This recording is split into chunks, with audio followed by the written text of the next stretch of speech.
Sinamantala na ng Kapamilya Network ang init ng BINI sa taong ito.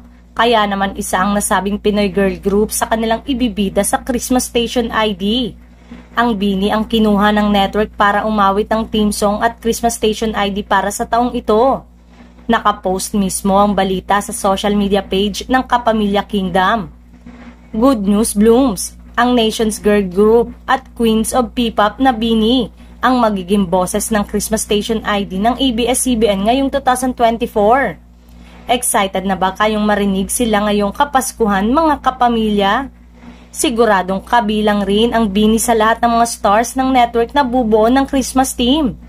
Usap-usapan sa comment section at reaksyon ng maraming netizen na nagsisimula na raw bumaba ang init ng karisma ng BINI dahil sa nega news sa kanila. Inalmahan ng marami ang mahal na ticket price sa kanilang BINIverse concert na hindi pangmasa. Wala rin daw dating single nilang Cherry on Top na malayo sa nauna ng naging hit single gaya ng Pantropiko at Salamin-Salamin. Sinabi na ito sa balita na dapat maglabas ng Christmas single ang BINI para kahit madisman sila ay in the future, paulit-ulit na maririnig ang kanilang awitin tuwing Pasko.